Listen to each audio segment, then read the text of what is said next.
ಎಲ್ರಿಗೂ ನಮಸ್ಕಾರ.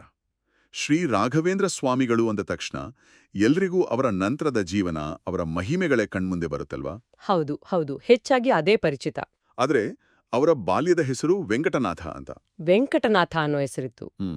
ಇವತ್ತು ನಾವು ನಮಗೆ ಸಿಕ್ಕಿರುವ ಕೆಲವು ಆಯುಧ ಮಾಹಿತಿಗಳ ಆಧಾರದ ಮೇಲೆ ಅವರ ಬಾಲ್ಯ, ಅವರ ಮೊದಲಿನ ವಿದ್ಯಾಭ್ಯಾಸ ಇದರ ಬಗ್ಗೆ ಸ್ವಲ್ಪ ಮಾತಾಡೋಣ. ಸರಿ, ಒಳ್ಳೆ ವಿಷಯ. ಯಾಕಂದ್ರೆ ಅವರ ಜೀವನದ ಮೊದಲಿನ ಘಟ್ಟಗಳು ಅವರ ಮುಂದಿನ ಆ ಮಹಾನ್ ವ್ಯಕ್ತಿತ್ವಕ್ಕೆ ಹೇಗೆ ಒಂದು ಫೌಂಡೇಶನ್ ಹಾಕ್ತು ಅಂತ ನೋಡೋಣ. ಖಂಡಿತ. ಅಂದ್ರೆ ಅವರ ಜನನ, ಬಾಲ್ಯದ ಕೆಲವು ವಿಶೇಷ ಗುಣಗಳು, ಶಿಕ್ಷಣ ಮತ್ತೆ ಅವರ ಸ್ವಭಾವ, ಇದನ್ನೆಲ್ಲ ಸ್ವಲ್ಪ ಗಮನಿಸೋಣ ಅಲ್ವಾ? ಹೌದು, ಮುಖ್ಯವಾಗಿ ಅದನ್ನೇ. ಇಲ್ಲಿ ಒಂದು ಮುಖ್ಯವಾದ ವಿಷಯ ಅಂದ್ರೆ, ವೆಂಕಟನಾಥರು ಹುಟ್ಟಿದ್ದು ಒಂದು ತುಂಬಾನೇ ವಿದ್ವಾಂಸರ ಧಾರ್ಮಿಕ ಹಿನ್ನೆಲೆ ಇದ್ದ ಕುಟುಂಬದಲ್ಲಿ. ಅವರ ತಂದೆ ತಿಮ್ಮಣ್ಣ ಭಟ್ಟರು ಮಧ್ವಾಚಾರ್ಯರ ದ್ವೈತ ಸಿದ್ಧಾಂತದಲ್ಲಿ ದೊಡ್ಡ ಪಂಡಿತರು. ಓ ಹೌದಾ? ಹೌದು. ಸೊ ಆ ಪರಿಸರವೇ ಅವರ ಬೆಳವಣಿಗೆಗೆ ಒಂದು ಗಟ್ಟಿಯಾದ ಬುನಾದಿ ಕೊಡ್ತುಂಟೆ ಹೇಳ್ಬೋದು. ಖಚಿತವಾಗಿ. ಈಗ ಮೂಲಗಳ ಪ್ರಕಾರ ನೋಡೋದಾದ್ರೆ ವೆಂಕಟನಾಥರ ಜನನ ಆಗಿದ್ದು ಕ್ರಿಸ್ತಶಕ 1595ರಲ್ಲಿ, ಈಗಿನ ತಮಿಳುನಾಡಿನ ಭುವನಗಿರಿ ಅನ್ನೋ ಸ್ಥಳದಲ್ಲಿ. ಸರಿ. ಬಾಲ್ಯದಲ್ಲೇ ಅವರಲ್ಲಿ ಅಸಾಧಾರಣ ಲಕ್ಷಣಗಳಿದ್ದು ಅಂತ ಕೆಲವು ಕಡೆ ಹೇಳಲಾಗಿದೆ. ಹೌದು, ಕೇಳಿದ್ದೀನಿ. ಉದಾಹರಣೆಗೆ ಈಗ ನೋಡಿ, 6ನೇ ವಯಸ್ಸಿಗೆ ಸಂಸ್ಕೃತ ಶ್ಲೋಕಗಳನ್ನ ಸ್ಪಷ್ಟವಾಗಿ ಉಚ್ಚಾರಣೆ ಮಾಡ್ತಾ ಇದ್ರಂತೆ. ಅಬ್ಬಾ, 6ನೇ ವಯಸ್ಸಿಗೆನಾ? ಹೌದು. ಮತ್ತೆ ವೇದ ಪಾಠಗಳನ್ನೆಲ್ಲ ಬೇಗನೆ ಕಲಿತುಕೊಳ್ತಾ ಇದ್ರು. ಅವರ ಗ್ರಹಣ ಶಕ್ತಿ, ಜ್ಞಾಪಕ ಶಕ್ತಿ ಆಕ್ಚುಲಿ ಅದ್ಭುತವಾಗಿತ್ತು ಅಂತ ಹೇಳ್ತಾರೆ. ಹೌದು. ಅಷ್ಟೇ ಅಲ್ಲ, ಅವರ ತಂದೆಯವರ ಜೊತೆ ಪೂಜೆ, ಜಪ, ಶಾಸ್ತ್ರಪಾಠ ಇದರಲ್ಲೆಲ್ಲ ಯಾವಾಗ್ಲೂ ಭಾಗಿಯಾಗ್ತಾ ಇದ್ರು.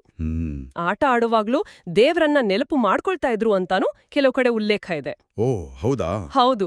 ಅವರ ಮಾತು, ನಡತೆ ಎಲ್ಲದರಲ್ಲೂ ಒಂಥರ ಏನ್ ಹೇಳ್ತಾರೆ, ದೇವತಾ ತೇಜಸ್ಸು ಅಂತಾರಲ್ಲ, ಆ ಥರ ಒಂದು ಹೊಳಪಿತ್ತು ಅಂತ ವರ್ಣನೆ ಮಾಡ್ತಾರೆ. ಸಾಮಾನ್ಯವಾಗಿ ಇಂಥ ವಿವರಣೆಗಳು ಮಹಾನ್ ವ್ಯಕ್ತಿಗಳ ಜೀವನ ಚರಿತ್ರೆಯಲ್ಲಿ ಕಾಣಿಸ್ತವೆ. ಇದು ಅವರ ಮುಂದಿನ ಒಂದು ಮಹತ್ವದ ಸೂಚನೆ ಅಂತನೂ ಅನ್ಕೋಬಹುದು. ನಿಜ. ಈ ಚಿಕ್ಕ ವಯಸ್ಸಿನ ಪ್ರತಿಭೆ, ಆ ಧರ್ಮದ ಮೇಲಿನ ನಿಷ್ಠೆ, ಇದೆಲ್ಲ ಅವರಲ್ಲಿ ಸಹಜವಾಗಿಯೇ ಇತ್ತು ಅನ್ನೋದನ್ನ ಇದು ತೋರಿಸುತ್ತೆ ಅಲ್ವಾ? ಹೌದು ಹೌದು. ಅವರ ಶಿಕ್ಷಣದ ಬಗ್ಗೆ ಹೇಳೋದಾದ್ರೆ, ಅವ್ರು ತುಂಬಾನೇ ಚುರುಕಾದ ಮತ್ತೆ ಶಿಸ್ತಿನ ವಿದ್ಯಾರ್ಥಿಯಾಗಿದ್ರು ಅಂತ ಕೂಡ ಹೇಳಲಾಗಿದೆ. ಚಿಕ್ಕ ವಯಸ್ಸಲ್ಲೇ ಸಂಸ್ಕೃತ, ವೇದಗಳು, ಉಪನಿಷತ್ತುಗಳು ಮತ್ತೆ ಮುಖ್ಯವಾಗಿ ಮಧ್ವಾಚಾರ್ಯರ ದ್ವೈತ ತತ್ವ. ದ್ವೈತ ಸಿದ್ಧಾಂತ ಅಂದ್ರೆ ಜೀವಾತ್ಮ, ಪರಮಾತ್ಮ ಬೇರೆ ಬೇರೆ ಅನ್ನುವಂಥದ್ದು. ಹೌದು, ಅದನ್ನ ತುಂಬಾ ಆಳವಾಗಿ ಓದಿಕೊಂಡಿದ್ರು. ಇದ್ರ ಜೊತೆಗೆ ಗುರುಗಳಲ್ಲಿ ಅಪಾರವಾದ ವಿನಯ ಅಂದ್ರೆ ನಮ್ರತೆ ಮತ್ತೆ ಶ್ರದ್ಧೆ, ಆ ಅಚಲವಾದ ನಂಬಿಕೆ, ಸಮರ್ಪಣೆ ಅದೆಲ್ಲ ಇತ್ತು. ಇನ್ನೊಂದು ಕುತೂಹಲಕಾರಿ ವಿಷಯ ಅಂದ್ರೆ ಅವರಿಗೆ ಬರೀ ಶಾಸ್ತ್ರ ಅಷ್ಟೇ ಅಲ್ಲ, ಸಂಗೀತದಲ್ಲೂ ಆಸಕ್ತಿ ಇತ್ತಂತೆ. ಓ, ಸಂಗೀತದಲ್ಲೂನಾ? ಹೌದು. ಮುಂದೆ ಅವರು ನಾರಾಯಣ ತೀರ್ಥರ ಒಂದು ಫೇಮಸ್ ಕೃತಿ ಇದೆ, ಕೃಷ್ಣ ಲೀಲಾ ತರಂಗಿಣಿ ಅಂತ. ಹೌದು, ಕೇಳಿದ್ದೇನೆ. ಅದು ಕೃಷ್ಣನ ಲೀಲೆಗಳನ್ನ ಸಂಗೀತ ರೂಪದಲ್ಲಿ ಹೇಳೋ ಗ್ರಂಥ. ಅದಕ್ಕೆ ಒಂದು ವ್ಯಾಖ್ಯಾನ ಬರೆದಿದ್ದಾರೆ. ಇದು ಅವರ ಆ ಸಂಗೀತದ ಆಸಕ್ತಿಗೆ ದೊಡ್ಡ ಸಾಕ್ಷಿ ಅಲ್ವಾ? ಹೌದು. ಇದರ ಒಂದು ದೊಡ್ಡ ಅರ್ಥವನ್ನ ನೋಡೋದಾದ್ರೆ, ಬರೀ ಶಾಸ್ತ್ರ ಪಾಂಡಿತ್ಯ ಅಷ್ಟೇ ಅಲ್ಲ, ಕಲೆಯಲ್ಲಿಯೂ ಇದ್ದ ಈ ಅಭಿರುಚಿ ಅವರ ಒಂದು ಸರ್ವತೋಮುಖ ವ್ಯಕ್ತಿತ್ವವನ್ನ ತೋರಿಸುತ್ತೆ. ಕರೆಕ್ಟ್. ಮತ್ತೆ ಆಗಿನ ಕಾಲದ ಆ ಸಾಂಪ್ರದಾಯಿಕ ಶಿಕ್ಷಣ ಪದ್ಧತಿಯಲ್ಲಿ ಜ್ಞಾನದ ಜೊತೆಗೆ ವಿನಯ, ಶ್ರದ್ಧೆಗೆ ಎಷ್ಟು ಪ್ರಾಮುಖ್ಯತೆ ಕೊಡ್ತಾ ಇದ್ರು ಅನ್ನೋದನ್ನು ಇದು ಎತ್ತಿ ತೋರಿಸುತ್ತೆ. ನಿಜ. ಬಹುಶಃ ಈ ಶಾಸ್ತ್ರ ಮತ್ತೆ ಕಲೆ, ಈ ಕಾಂಬಿನೇಷನ್ ಇದೆಯಲ್ಲ, ಅದೇ ಅವರ ಮುಂದಿನ ಜೀವನದಲ್ಲಿ ಜನರ ಜೊತೆ ಅಷ್ಟು ಚೆನ್ನಾಗಿ, ಅಂದ್ರೆ ಬೌದ್ಧಿಕವಾಗಿ, ಭಾವನಾತ್ಮಕವಾಗಿ ಬೆರೆಯೋಕೆ ಸಹಾಯ ಮಾಡಿತ್ತೇನೋ? ಖಂಡಿತ ಆಗಿರಬಹುದು. ಅವರ ಸ್ವಭಾವಕ್ಕೆ ಸಂಬಂಧಪಟ್ಟ ಹಾಗೆ ಒಂದು ಘಟನೆ ಕೂಡ ದಾಖಲಾಗಿದೆ. ಹೌದಾ? ಏನು? ಒಂದ್ಸಲ ಅವರು ತಮ್ಮ ತಂದೆಯ ಜೊತೆ ದೇವಸ್ಥಾನಕ್ಕೆ ಹೋಗಿದ್ರಂತೆ. ಆಗ ಮೆಟ್ಟಿಲ್ ಹತ್ತುಕ್ಕೆ ಕಷ್ಟಪಡ್ತಾ ಇದ್ದ ಒಬ್ಬ ಹುಡುಗನನ್ನ ನೋಡಿ ತಾವೇ ಮುಂದೋಗಿ ಸಹಾಯ ಮಾಡಿ ಅವನ್ನ ಮೇಲೆತ್ತಿ ನಿಲ್ಲಿಸ್ತಾರಂತೆ. ಓ, ಚಿಕ್ಕ ವಯಸ್ಸಲ್ಲೇನಾ? ಹೌದು.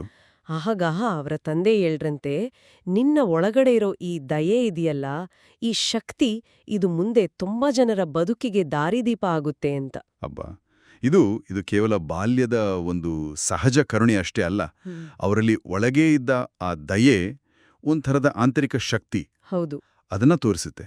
ಹಾಗಾದ್ರೆ ಆ ಮೂಲಗಳಲ್ಲಿ ಹೇಳಿದಾರಲ್ಲ, ಬಾಲ್ಯದಲ್ಲೇ ಅವರಲ್ಲಿ ಸಾಧು ಭಾವನೆ ಇತ್ತು, ಅಂದ್ರೆ ಸಂತನ ಲಕ್ಷಣಗಳು, ಮತ್ತೆ ಗುರುತ್ವಲ ಗುಣ ಇತ್ತು ಅಂತ. ಹೌದು. ಈ ಘಟನೆ ಅದಕ್ಕೊಂದು ಉದಾಹರಣೆ ಅಂತ ಹೇಳ್ಬೋದಾ? ಖಂಡಿತವಾಗಿಯೂ. ಆ ಗುರುತ್ವ ಅಂದ್ರೆ ಸಹಜವಾಗಿ ಇನ್ನೊಬ್ಬರಿಗೆ ದಾರಿ ತೋರಿಸೋ, ನಾಯಕತ್ವ ವಹಿಸೋ ಗುಣ. ಅದು ಚಿಕ್ಕ ವಯಸ್ಸಲ್ಲೇ ಈ ತರದ ಕರುಣೆ, ಸಹಾಯ ಮಾಡೋ ಸ್ವಭಾವದಲ್ಲಿ ಕಾಣಿಸ್ತಾ ಇತ್ತು ಅಂತ ಅನ್ಸುತ್ತೆ. ಸರಿ ಸರಿ. ಇದು ಬರೀ ದೈಹಿಕ ಸಹಾಯ ಅಷ್ಟೇ ಅಲ್ಲ, ಬೇರೆಯವರನ್ನ ಮೇಲೆತ್ತುವ, ದಾರಿ ತೋರಿಸೋ ಮನೋಭಾವದ ಒಂದು ಆರಂಭಿಕ ಸೂಚನೆ ಇರ್ಬೋದು. ಹಾಗಾದ್ರೆ ಒಟ್ಟಾರೆಯಾಗಿ ನಾವು ಅರ್ಥ ಮಾಡ್ಕೋಬೋದಾದೇನು ಅಂದ್ರೆ, ವೆಂಕಟನಾಥರ ಬಾಲ್ಯ ಅನ್ನೋದು ಒಂದು ಅಸಾಧಾರಣ ಬುದ್ಧಿಶಕ್ತಿ, ಆಳವಾದ ಧಾರ್ಮಿಕ ಶ್ರದ್ಧೆ, ಸಹಜವಾದ ಕರುಣೆ ಮತ್ತೆ ತುಂಬಾ ಶಿಸ್ತಿನ ಒಂದು ಶೈಕ್ಷಣಿಕ ಅಡಿಪಾಯ ಇವುಗಳಿಂದ ಕೂಡಿತ್ತು. ಹೌದು, ಕರೆಕ್ಟ್.